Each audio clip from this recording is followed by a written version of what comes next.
And so step 12 says, having had a spiritual experience as the result of these steps, we tried to carry this message to others and practice these principles in all our affairs. And the scripture that goes with that says, brothers and sisters, even if a person is caught in a sin or wrongdoing, you who are spiritual are to restore such a person in a spirit of gentleness. I want to stop right there. Not in a spirit of religion, not in a spirit of I know better, not in a spirit of anything else, but in the Spirit, the Holy Spirit. And if that's not coming from there, you're in the wrong. And I say that with love. I say that with love. I've been there. So I'm not just up here preaching to you guys. Trust me, I've walked this countless times in my life. Right? Just because I'm on the stage doesn't mean I have it all together. I'm real people with real problems. Real problems. Okay? Desperately in need of real love. Okay? So, in a spirit of gentleness. Now, this is a little difficult for me sometimes. Okay? And I tell people that I'm working with up front, hey, I may come across as not so loving sometimes. Know that it is coming from a place of love. I just don't know how to get it out right. Words are not really an expertise of mine. It's not a fun thing for me. Words are stupid. I'm just going to throw it out there. English, stupid. It is the most difficult language to get or understand ever. It just is. And if you disagree, you're super smart. And there's no point in arguing with me because I'm not at your level. Okay? Super hard for me. But it's coming from a place of love. And I tell them up front this because I know me, right? Because I've gone through these steps. I've done the work. And I know who I am. I do love you. I do. But I also know that if you're already doing steps 1, 2, and 3, I don't mean the 12 steps, but people have told you, hey, do this, this, and this, and you don't do it, I may call you stupid. And it's not from a place of hatefulness. It's from a place of love. Again, it's that sarcasm that apparently is passive-aggressive. Who knew? Who knew? To continue on, it says, each one looking to yourself so that you are not tempted as well. That last part, very important. Because see, if you're helping someone and you realize that they're dragging you down too, your walk more important than theirs. Because if you're not in a healthy spot, they can't be in a healthy spot. And then you guys are not helping one another at all. Right? And so, giving back is one of the best things you can do. And that's what this step really is. It's about giving back. It's about serving. It's about not thinking of yourself. And so, 4 years ago, it'll be 4 years, I took over this ministry, and it has been phenomenal. It's been a great ride. So, right before I took it over, I got married late 2017. December 23rd, 2017 is when I got married. So, my anniversary is in 10 days. Yeah, I do remember. Dates are easy. Yeah. Get over it for my wife. She's had to deal with me for this whole time. I know. So, day I said I do. Not only did I become a husband, I became a dad as well. So, there was 3 boys in the picture as well. And so I said I do to them as well. So I became an instant dad. And so I was rocking and rolling in 2018. Loved my job. I was in the automotive industry, rocking it, learning a lot during this time. Figuring out how to try to be a dad, figuring out how to try to be a husband. And then stepped into ministry part-time. And I was like, this is the coolest thing ever. The coolest thing ever. I get to be around people that I absolutely love and admire and adore because of the life change that we get to see. Right? I love seeing that sparkle that David was talking about, that's the coolest thing to see. And I see it weekly in people. There's a lot of new faces in here tonight. And I guarantee you keep coming the next month, you're going to have that sparkle. Because you know there's love here. You know there's peace here. You know there's just people who are going to pour into you and say, hey, it's okay not to be okay. You don't have to have everything together. Because I don't. Everybody's got different seasons in their life. And so 2019, I was coasting. I was coasting on the high of being in ministry. I was coasting on the high of being married for a year. I was like, success. We've made it. The high of being a dad. And then the high of the birth of our daughter. And then late 2019, our other daughter was born. So we had 5 kids in less than 4 years. 3 boys, 2 girls, and a crazy couple going through ministry. And so 2020, like everybody said countless times, 2020 was weird. 2020 was weird. I was missing something, and I thought it was the community. I thought it was people gathering together, and that was part of it for me. Not being able, closing down for 3 or 4 months, definitely underestimated the time that we were not going to be together. Just like I'm sure a lot of you all did. And so 2020 was weird. In 2021, it's kind of been the same up until probably about 2 months ago. I was still missing something. I didn't know what it was. I just couldn't figure it out. And it wasn't until I started sponsoring people again that I was like, that's what it was. You see, I wasn't giving back to the people. I kept making the excuse of, well, I'm over a whole ministry. I just don't have time. I have 5 kids and a wife that, I've got to take care of. I just don't have time.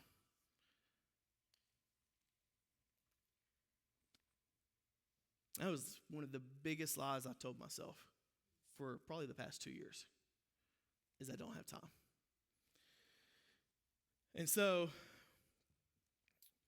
and just so you guys know, every time I speak, I try to share a little bit of what's going on in my life, whether it's current or past, just so you guys know that just because I'm on stage, on staff, that I don't have it all together, okay? I still struggle from time to time. There's seasons in my life where, like, I need people, right? I need people to pour into me, and I've got that. But I wasn't giving back. People were pouring into me and loving on me and things, and I wasn't giving back. And I just kept lying to myself, like, oh, I'm doing this stuff for God. I just didn't have time. And see, I'm a firm believer in this. If you tithe, and I don't need hands or anything like that, but if you tithe, how many of you have struggled to pay rent or lights or mortgage or anything like that when you've tithed? Yeah, I have too. But on the flip side of that, when I thought I wasn't going to have anything to put in the fridge, when I thought I wasn't going to have enough to pay the mortgage, all of a sudden, God stepped in. And it was crazy, right? It was crazy. So our journey with tithing 4 years ago was really the first time I dove into tithing. And this is not a tithing message, just bear with me. Wasn't tithing. Got a phone call from our campus pastor at the time. Me and him have a very unique relationship. He's sarcastic too. I don't know if he's aware that it's passive aggressive. He might be now, but and then we're very blunt with each other. Him more so to me than me to him. But regardless of that, he asked me, he goes, is everything okay? I said, yeah, everything's great. I mean, we're 2 years into our marriage. We got a roof over our head. We got groceries on. We're great. He's like, you're not tithing. Listen, that is one of the hardest conversations a pastor will have with someone, is to talk about money. No one wants to talk about money. It's just not a thing. But I was like, oh, well, I don't have enough money. Just like I don't have enough time. So he challenged me, and we started giving. Now keep in mind, I was working full-time, working part-time. My wife was working, right? We had like 3 or 4 different incomes coming in. And we started tithing, and I was like, we're still struggling. Like, I just don't get it. I don't understand. Like, you said if I gave that you were going to help me out. I didn't see anything. But see, I was giving out of a wrong place. I was giving in expectation of getting something back. I wasn't giving to just give, right? I didn't have the faith. I was just giving, because that's what a good Christian does. And so I still gave. I was like, man, I'm going to. I'm just going to keep giving. I'm going to figure out why this is not working. And after a conversation, I figured it out. I wasn't giving in a place of worship. I wasn't giving at a place of freedom. I was giving because I wanted to be a good Christian. Once that changed, guys, we went from my wife not working because we had back-to-back girls. They're 14 months apart, so she had to stay home with him. And then I left my full-time job and came into full-time ministry. And if you're unaware, being in full-time ministry doesn't exactly pay a whole lot, right? It just doesn't. So we go from like 3 or 4 incomes to one income. One income. Your boy was petrified. Didn't know what we were going to do. But man, we started giving more. We just did. And every time we gave more and gave it at a good place, like God just kept giving us stuff. We needed a new van. He's like, here you go. We needed a house. Here you go. Like things just started happening. And so I'm a firm believer that if we give him our time, he can amplify that too. He can amplify that too. And you're like, there's only 24 hours in a day. You're correct. And there will always be 24 hours in a day. But if I give him my time, I can get done in 4 hours what would probably take me 24 hours to complete. You see, God's going to give you the time. You just got to ask. You just got to ask. Matthew 7:7. Let me pull it up. It says, ask and it will be given to you. Seek and you will find. Knock and it will be open to you. I just started asking, hey, I need more time because I'm missing something in my walk and I don't know what it is. And then when I took on 2 sponsees, man, it has been the best thing for my walk. The best thing. Because, and I know this, it's crazy how much you know that you don't realize that you're forgetting. But I know when I met with people before, like I got way more out of that and I was a better person than when I wasn't meeting with them. Right? I was a way better person. And so I'm like 3 months into this now, and that's what I've been missing. Like that's the spark I needed. Like I feel like a different person. I feel energized again. I don't feel like there's something lacking in my life anymore. My walk has been stronger the past 3 months because of these 2 guys. Because iron sharpens iron, just as one man sharpens another. As I'm sitting there with my sponsees and I'm telling them, different situations and stories, whether it's something to do with their life or mine, I sit there and I tell them things. They're like, man, that's going to help me out a lot. In the back of my head, I'm like, yep, it's going to help me out a lot too. Preaching to the choir. Because the stuff that they're going through, I can relate to my life in some form or fashion. Now, I may not be dealing with the addiction part of that anymore, because I have fully been delivered from that. I have no earthly desire whatsoever to ever take a drug or be around drugs ever again. Yeah.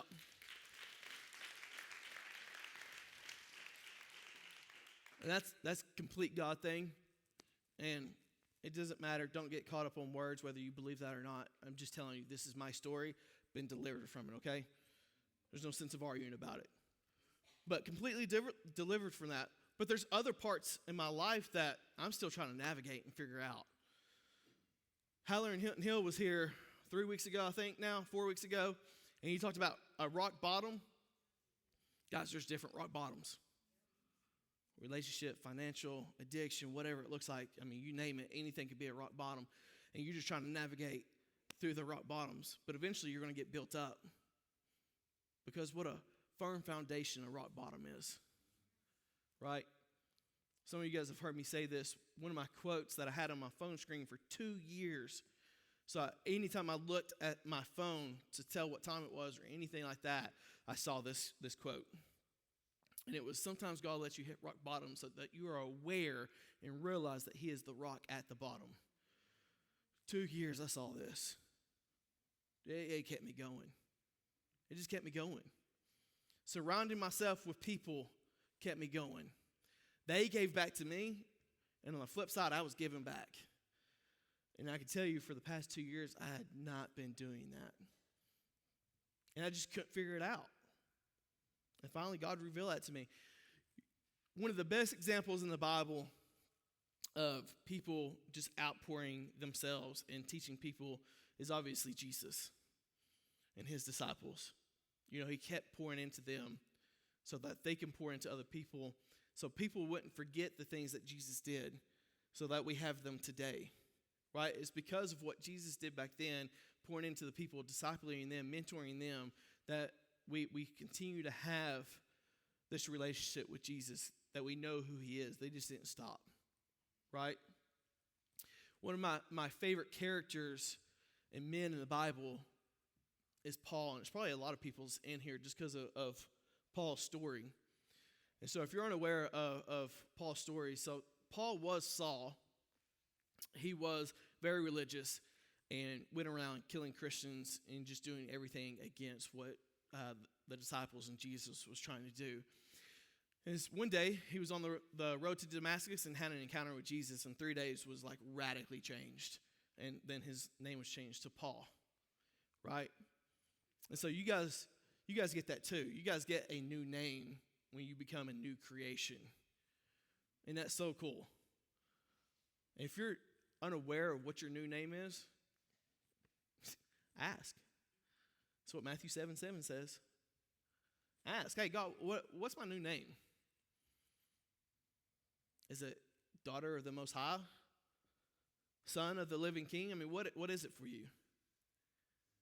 So cool when you ask and he tells you that, and there's just so much peace about that. Like, oh, cool, I got a new name. Like, that is cool. That's cool. You could discard that whole mentality of, oh, I'm an addict, I'm trash, I'm garbage. Like, that's not who you are. It's not who God calls you to be. So cool. So Paul gets his new name. Paul writes majority of the New Testament, but Paul is another great example of a disciple building a disciple, who his disciples built disciples. And so he's got this lineage where it's Paul, and then it's Timothy, and then Timothy had Titus, and Titus had Philemon. And just like, how cool is that to be like, hey, I had a disciple, I discipled him, but that disciple, he discipled this other guy who discipled this other guy. Like, that is super cool if you think about it. And so that's my expectation and my hope for the guys that I sponsor and the guys that I'm pouring into, that one day they realize and they don't get into this rut of 2 years of I don't know what's wrong. You're not giving back. is what's wrong. But they're able to sponsor people. They're able to disciple people. And then that generation is able to disciple the next, and so on and so forth. So cool. When you're going to get to heaven and people will walk up and be like, dude, thank you. This is what you did. And they got thousands of people behind them and thousands of people behind them and so on and so forth. It's going to be the coolest experience ever, guys. And I can't wait. Can't wait. But that's what you got to do. And that's what this step is all about. It's about giving back. Can you imagine what would happen if we all gave back what we were given? If we all used our gifts that God has given us? I mean, that's the whole thing Boozer was talking about. He took a spiritual gift test. And guys, you can find that online. Right? faithpromise.org. Find it online. Figure out what your spiritual gifts are. Super cool when you do. And then once you do, there's ministries for those. It's the craziest thing. Church having ministries for people with spiritual gifts. For some of you, it's working with kids. God bless you. Okay? I feel like I have a kids ministry at my house. I just can't do it. Some of you, it's students. Some of you, it's recovery. Some of it, you just want to help people. You don't care what that looks like, right? Whether it's through recovery, through kids ministry, through student ministry, through Stephen, whatever it is. Like, you just want to help people. Right? What is that for you? I mean, is it greeting at the front door? You're like, that's not a spiritual gift. Bro, it is definitely a spiritual gift. It takes a special person to be at that door and smile the whole time. Okay? Like, I had to have people up there with me to do that. Like, I just can't keep a smile on my face the whole time. It just doesn't work. I'm not that happy of a man. I'm just kidding. I really am that happy of a man. But I wasn't when I was doing it because I was 6 months clean. I didn't know if I wanted to be clean or not. But being up there with people, super cool. Right? Some of it, guys, you just want to be behind the scenes. We have all that too. But I encourage you, figure out what your spiritual gift is. And then I would love to know what it is so I can place you in different ministries. I say that out of love and gentleness. No, God, I just wanted to get you plugged in. And see, that's just another way. But the most important thing you can do tonight is getting plugged into a group. Because for some of you, you got to figure out who you are. You just don't know. You're not alone in that. I didn't know who I was when I came here. I'll never forget my first job interview. I'm about to wrap it up. I'll never forget my first job interview. I was here for 6 months, greeting at the front door with a couple. He was like, hey, my place is hiring, car wash. Cool, let's rock and roll. Never washed cars before. In my head, I'm like, can't be that hard. It's a little bit more difficult than I thought, a little bit more technical than I thought. But I went into my job interview, didn't know I was going in for a job interview, thought I was just going to fill out an application. And he asked me, the boss asked me, he goes, do you think you're a good worker? And I looked him straight in the face. I said, sir, I don't know. Because this is a new man. I don't know who he is. And I was like, but if you give me a shot, I know my personality. I don't like to fail. I may have some failures along the way, but I don't like to fail. See, it's okay to have failures along the way. You learn a lot. Just don't live in it. Get connected to a small group. Give back what you've been given in any aspect of your life.